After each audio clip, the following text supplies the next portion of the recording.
Thank you, everybody.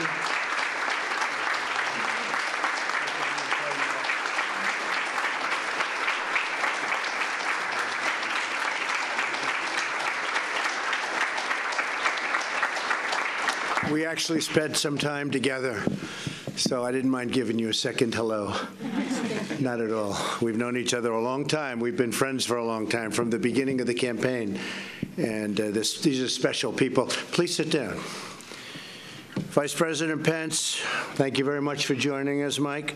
I also want to recognize Acting Director Homan, who's leaving us. He's been truly a star, and he's leaving. He's retiring. But where is Tom? Is he around here someplace? Tom, stand up, Tom. Great guy.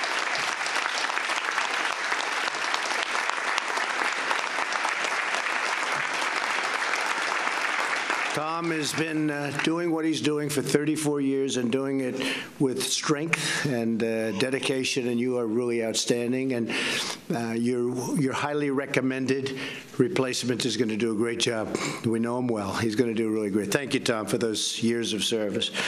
I also want to thank the incredible ICE officers, Border Patrol agents, and law enforcement officials who join us here today. If you could stand up, please. These people are also special people. Thank you, guys. Thank you. And they're good-looking people, aren't they, huh? Good-looking people. Thank you very much for being here, for the bravery. What you do and what you endure is incredible. I also want to stand and have the brave men and women from all over government agencies. We have a lot. Maybe just raise your hand or stand, but we really appreciate the job that you've done, especially during the last year and a half, because I know you've really put in a lot of extra. So please, thank you very much. Thank you.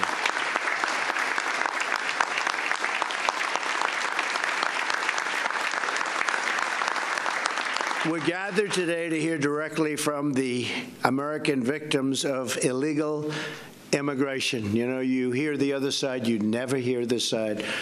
You don't know what's going on. These are the American citizens permanently separated from their loved ones. The word permanently being the word that you have to think about, permanently. They're not separated for a day or 2 days. These are permanently separated, because they were killed by criminal illegal aliens.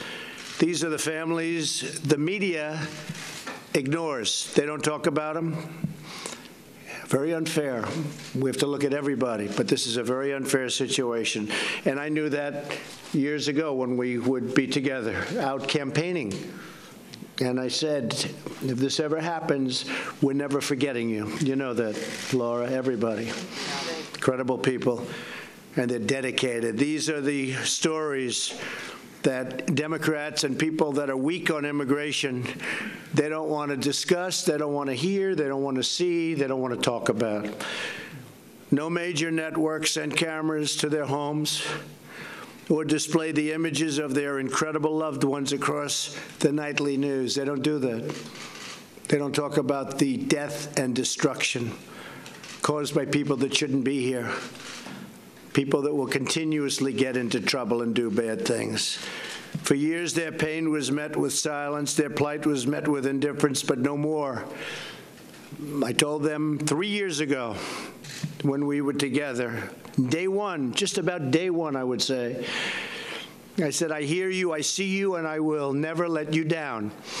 And we've been working together, and their loved ones have not died in vain. We all know that. We call these brave Americans the angel families, angel moms, angel pops. These are the angel families. Your loss will not have been in vain. We will secure our borders, and we will make sure that they're properly taken care of. Eventually, the word will get out. We've got to have a safe country. We're going to have a safe country. And your loved ones are going to be playing and will continue to play a big part in it. You know that, right? You know that. So here are just a few statistics on the human toll of illegal immigration. According to a 2011 government report, the arrests attached to the criminal alien population included an estimated 25,000 people for homicide, 42,000 for robbery, nearly 70,000 for sex offenses, and nearly 15,000 for kidnapping. In Texas alone, within the last 7 years, more than 250,000 criminal aliens have been arrested and charged with over 600,000 criminal offenses. You don't hear that. I always hear that, oh, no, the population's safer than the people that live in the country. You've heard that, fellas, right? You've heard that. I hear it so much, and I say, is that possible? The answer is it's not true. You hear it's like they're better people than what we have, than our citizens. It's not true. In 2016, more than 15,000 Americans died from a heroin overdose. More than 90% of the heroin comes from across the southern border. 90%. As a result of sanctuary city policies in fiscal 2017, more than 8,000 criminal aliens, these are really hardcore criminal aliens, were in police custody and were released because of our weak laws, weakest in the world, weakest in the history of the world. They were released back into our civilian population. And these gentlemen had to do some of the releasing, and I don't think you were too happy when you knew, because you knew. They know better than anybody. You knew what you were releasing. You knew it was trouble, and it often comes back to be trouble. Where is the media outrage over the catch and release policies that allow deadly drugs to pour into our country? Where is the condemnation of the Democrat sanctuary cities that release violent criminals into our communities and then protect them?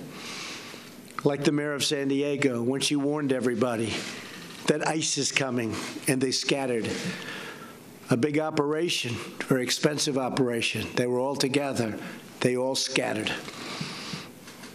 And what are they going to do about looking at her, by the way? I've been asking this question now for 4 weeks. She can do that? And where is the outcry over the savage gang MS-13 and its bloodthirsty creed? Kill, rape, and control. Because the news media has overlooked their stories, I want the American people to hear directly from these families about the pain they have had to endure, losing not only their loved ones, great people, great Americans, people that would have been very successful, people that in some cases could have been here one day, could have been here. I know the way you feel, but could have been right here, standing here. First, I'd like to ask a friend of mine for now a long time, Laura Wilkerson from Pearland, Texas, to come and share her story about her incredible boy, right? Yes. Come on, Laura. Just say a few words.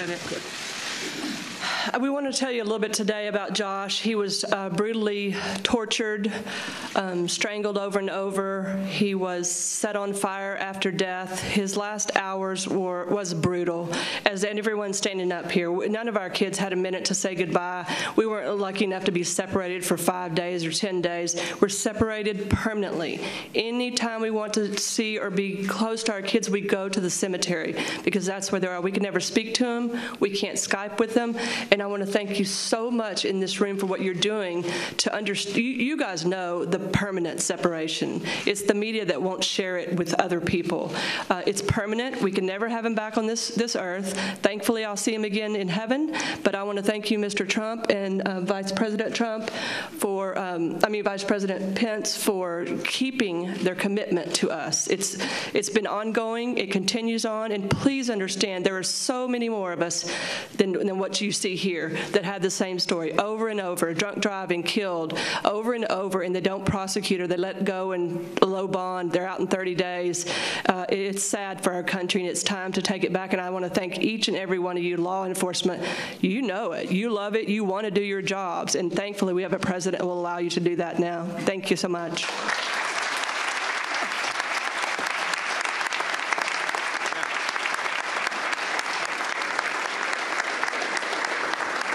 Thank you, Laura. Next, I'd like to ask Juan Pena from Greenfield, California, to speak. Juan, please come up. Thank you. Thank you, Juan.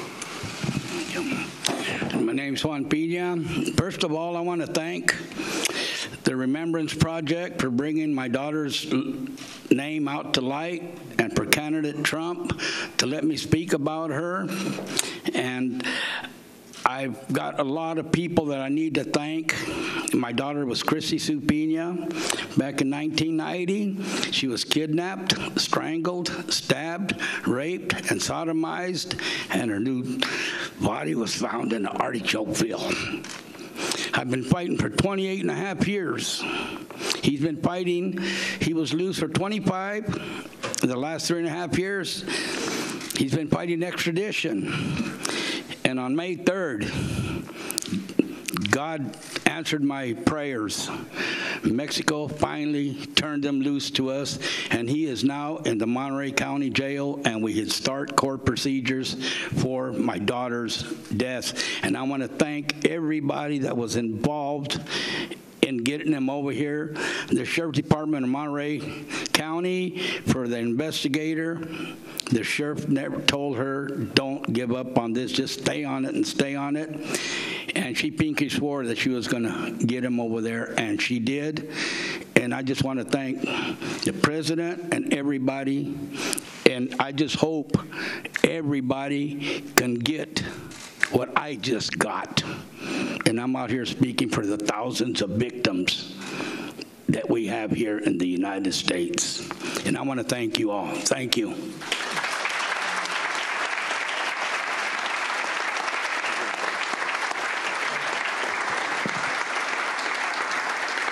So Juan fought for many years, and it's hard to believe, but that's actually a great feeling. Yes, it is. That you just, incredible job. Incredible job. Hi, Darren. Also here with us today is Steve Ronnebeck from Mesa, Arizona. Steve, if you could come up and share a few words, please. Thank you, Mr. President. January 22nd, 2015, Grant was at work on his overnight shift. An illegal alien came in, wanted to buy cigarettes. Dumped a jar of change out on the counter. Grant went to count the change and wasn't counting fast enough. So basically, this man pulled a gun. Grant did everything he was supposed to do and gave him the cigarettes. The man went ahead and executed him and shot him point blank in the face. You know, you don't hear these stories, and some of our media won't talk to you about it. But this is permanent separation. For his birthday, I go to his grave. For Christmas, we set up a Christmas tree on Grant's grave. I received something earlier today from Director Holman. It was a challenge coin. And I want to thank you for that. To me, this is a sign of integrity. I wish some of our media had the same integrity as our president, our vice president, Director Holman, all of you in law enforcement. I wish some of our media had the same integrity. And I want to thank all of you, especially our law enforcement, for what you do. Mr. President, Mr. Vice President, thank you. The members of Voice, Barbara Gonzalez, John Ferry, AVIAC, I want to thank all of them too, because they're helping get the stories out. 63,000 Americans since 9/11 have been killed by illegal aliens. This isn't a problem that's going away. It's getting bigger. Thank you.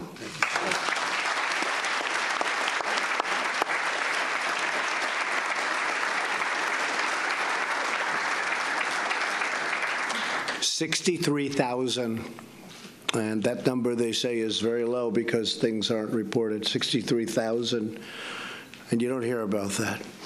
Also here with us today is Michelle Root from Modale, Iowa. Great place. Michelle, please come up. Thank you, Mr. President. My daughter, Sarah Root, was killed within 24 hours after graduating with a bachelor's 4.0 in criminal investigations, out celebrating stopped at a stoplight and rear-ended by Edwin Mejia going 70+ miles an hour. He was arrested, but then he paid a $5,000 bail, and now he has fled. Our separation, like everybody has said, is permanent. Sarah never gets to go on to be a wife, a mother, a grandmother, an aunt. My son does not have his only sibling any longer. My life has been devastated. So has my daughter's family and friends. I want to thank President Trump and Vice President Pence, Barbara Gonzalez, John Freary, and Director Holman for all their support. They have never given up on us. AVIAC was a group that we started because we were tired of not having anybody else to go to get information.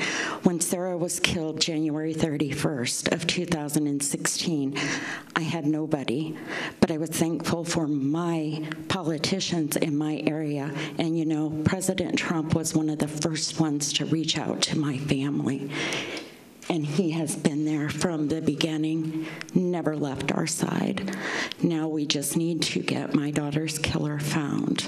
Again, my separation is permanent. Sarah's never coming home.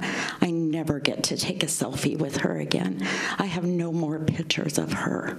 So please, thank you guys for everything. Keep up the great work. Our police officers, our Border Patrol, please continue to fight. Thank you.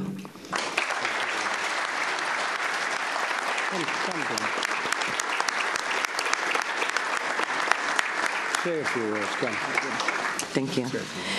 My name is Maryann Mendoza, and my son, Sergeant Brandon Mendoza, was killed on May 12, 2014, on his way home from work by a 3-time legal limit drunk who was also high on meth. He had drove over 35 miles the wrong way on 4 different freeways in Phoenix before slamming head-on into my son's car. As you know, they could fill this stage up. Don't go anywhere. The noon show will be right here on Fox 10 Extra, but Pilar Arias saying, have a great weekend. Members of a club of our children or loved ones who've been killed by illegal aliens, but there's hundreds of thousands of victims every year who are affected by illegal alien crime, rape, assault, identity theft. These are things that go unreported, unchecked. You know, if the public would go to illegalaliencrimereport.com and see the magnitude of crimes being committed against your fellow Americans by illegal aliens allowed to stay in this country, you will be sickened, because the mainstream media does not let you know what's really happening. And we are here, the members of AVIAC are here to educate the public as what's happening. And if anybody's been a victim of illegal alien crime, contact us, because we have close connections with Barbara Gonzalez at ICE, John Fury. We have connections at Department of Homeland Security that we are trying to get people the help that they need and sent in the right direction. President Trump, Vice President Pence, you've just been there for us, and there are no words to describe what your support and your caring has meant to each and every one of us, and thank you from the bottom of my heart. Thank you, Brian. Well, come. Your story is an incredible one. I'm one of your legal immigrants. I came the right way. I paid lots of money. It took me 5 years to become a citizen, a proud citizen. And I didn't drag my son. He named himself German Chocolate. He was born in Germany. I didn't drag him over borders, through deserts. I didn't place him in harm's way. I protected my child from harm, but I couldn't do that on July 12, 2012. He was 30 years old. I couldn't protect him because an illegal alien from Guatemala with 2 felonies, 1 deportation, 2 DUIs, he was protected. Riverside, California, sanctuary. The judge, the DA, they knew who he was. They gave him probation after his 2nd DUI. 5 weeks later, he killed my child. And if that wasn't enough to deal with, this is my only child. I have no family. That's it.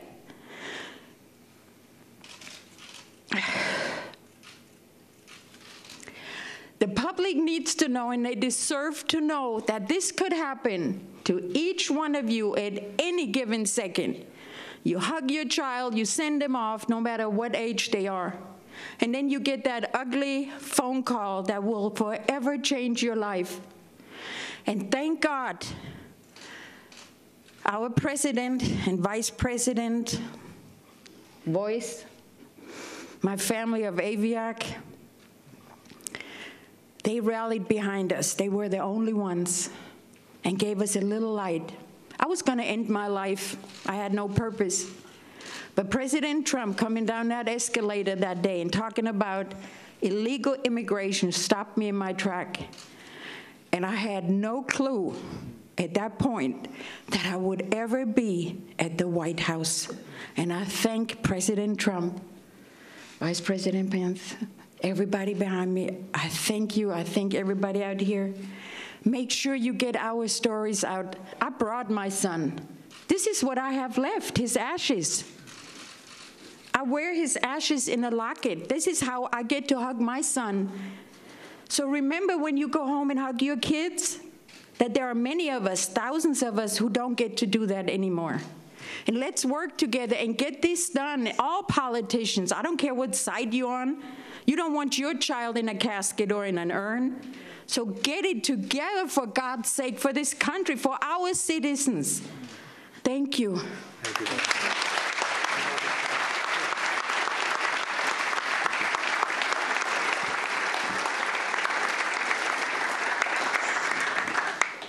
My name is Ray Tranchant, and I retired from the Navy. I flew off of aircraft carriers and had a great Navy career, and then I started my family in the 90s. I had two little girls, Tessa and Kelsey, and they had a bigger brother, Dylan.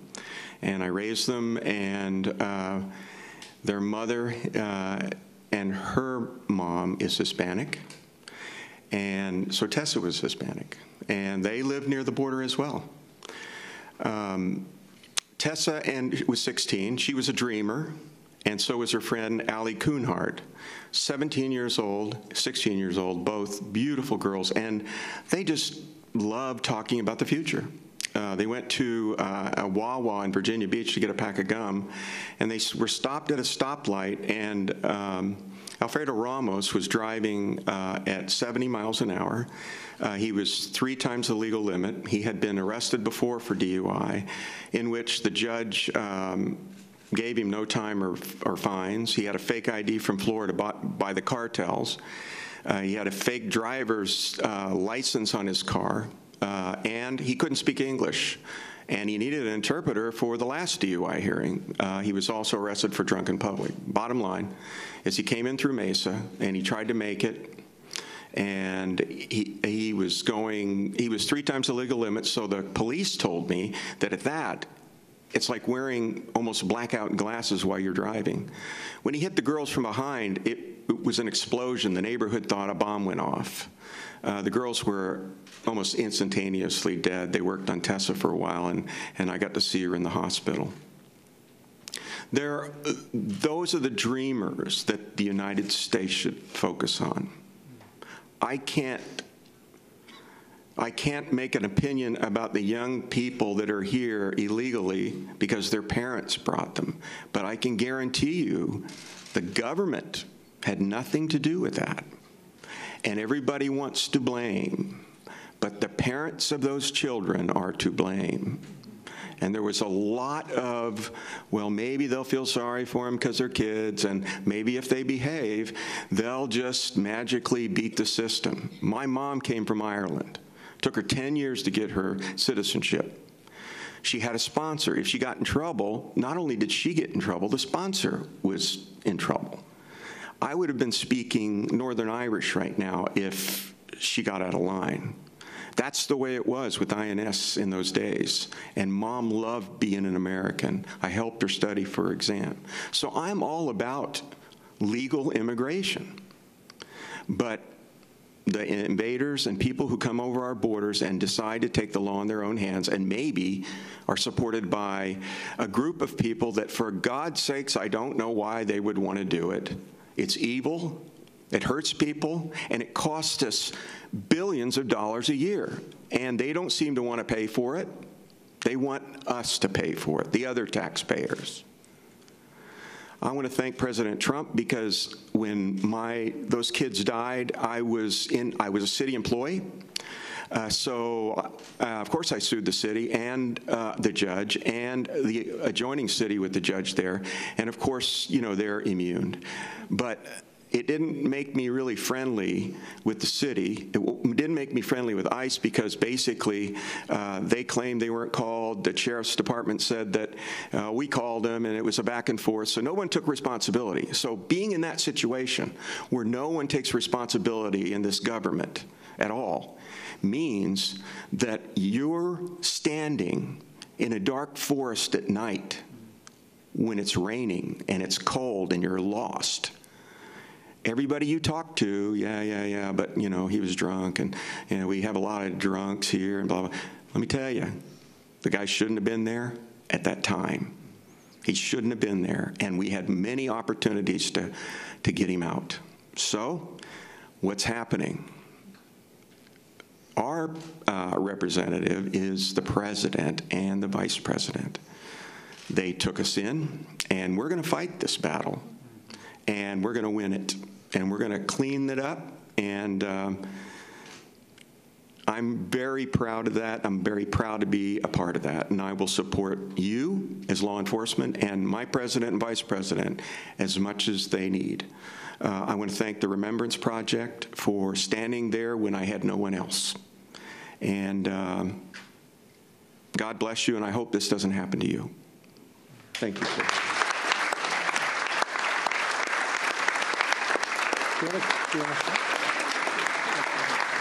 This is Tom Selleck, except better looking, right? Better looking. Thank you. Thank you. My name is Angel Mom Agnes Gibbony. My family legally immigrated from Hungary. We escaped during the revolution. We couldn't come to the United States as my mother planned because my father was born in Yugoslavia and they wanted us to stay. And because my mother said no, they didn't allow us to come to the American embassy. We had a choice of South Africa, Austria, or Brazil. We went to Brazil and lived there 13 years trying to legally immigrate to the United States. When we immigrated to Brazil, we were stateless. We didn't belong anywhere because the government took our citizenship because we escaped. And when we came to the United States, we were stateless. And I'm very honored and proud to say this is my home, my country, and I will fight for this country until my death. Thank you, law enforcement, Border Patrol, immigration, Barbara, everybody that got me here today. And thank you for fighting this fight with us because, trust me, you don't want to walk in our shoes. And President Trump, thank you for always standing behind us. You are the biggest birthday present I got. And I'm still waiting for that shovel to help build the wall at the border. I live in California. And I would like to ask if you don't want your state to become a sanctuary state. So I would like to ask President Trump if you would tweet and endorse us to fightsanctuarystate.com to help us so we're not going to go down, because if California continues in this path, the rest of the country will follow. And I am so proud and honored of you, Mr. President, the integrity and character that you have shown us. Pulling the daggers out of your back every day it hasn't been fair, but I want you to know that I'm very honored to call you my president. And God bless you and your family always, and Mr. Pence, and God bless this country. Thank you so much.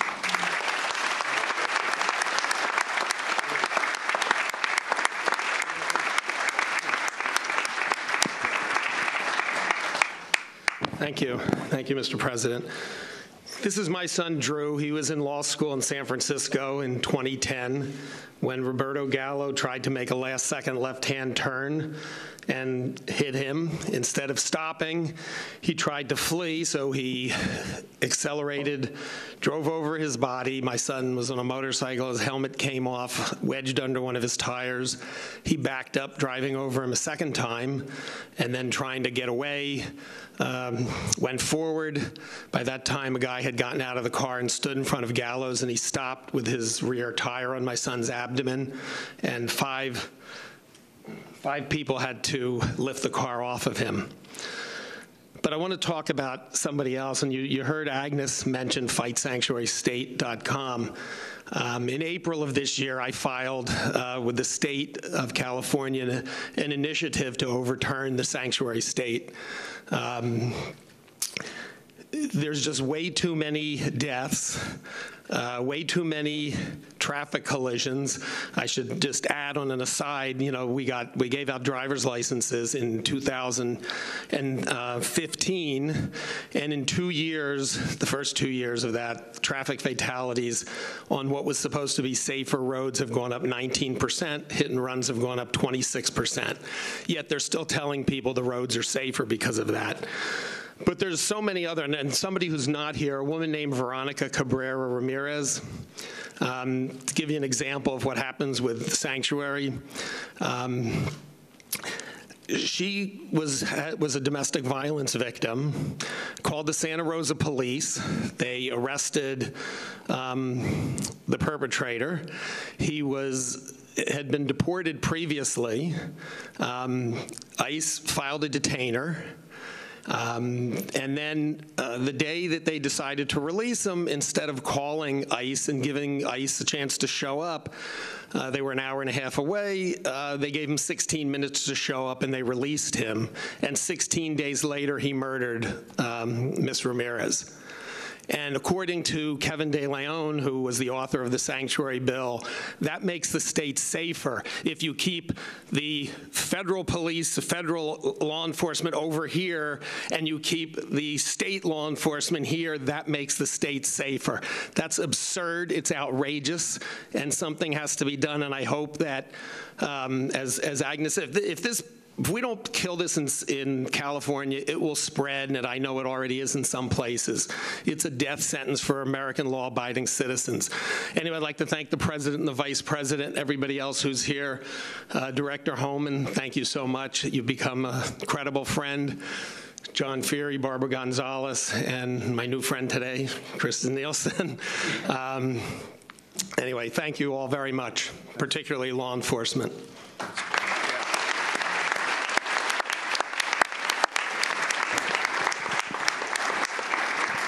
And I just said, would you like to speak? And you said, no, I cry too much. She said, I've been crying for too long, for too much, so it's fine, right? Yeah. That's good. Well, I just want to thank everybody for being here. I know these families. I know many more families that have gone through the same thing. And I can not imagine it being any worse, but we pledge to act with strength and with resolve, and in the memory of those who have been lost so needlessly. And it's because of families like yours that my administration created the new Office of DHS, the Victims of Immigrant Crime Engagement, which has been doing, I hear, a fantastic job. They call it Voice, so that your voices can be heard. Today we have released the first Voice report within the first months of Voice. We've opened more than 2,800 victims registered to receive information on their perpetrator. We're following these people. We're following them, so it can't happen again by that individual. Voice assisted hundreds of families already, connected them to crucial services such as grief counseling, followed up their cases, and helped ensure that the criminal aliens that harmed their families so egregiously were detained, removed, and deported. Our first duty and our highest loyalty is to the citizens of the United States. We want safety in our country. We want border security. We don't want people in our country that don't go through a process. We want people in our country based on merit, not based on a draw where other countries put their absolute worst in a bin and they start drawing people. Where you think they're going to put their good ones. They don't put their good ones, they put their bad ones. And then when they commit crimes, we're so surprised. We'll not rest until our border is secure, our citizens are safe, and we finally end the immigration crisis once and for all. We want safety in our country. We want strong borders. We want people to come in, but we want them to come in the proper way. So thank you all for being here. These are incredible families, incredible people. Your loved ones have not died in vain. Much of what we're doing today is because of what you've had to endure. And we just thank you all very much for being here. And God bless you all. Thank you. Thank you. Thank you very much. Thank you.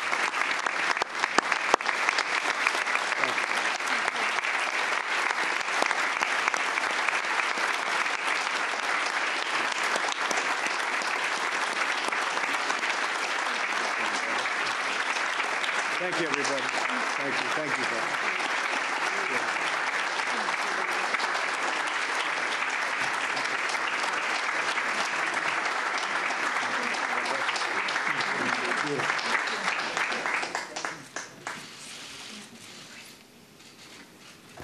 Ladies and gentlemen, please remain seated until the President has exited the building.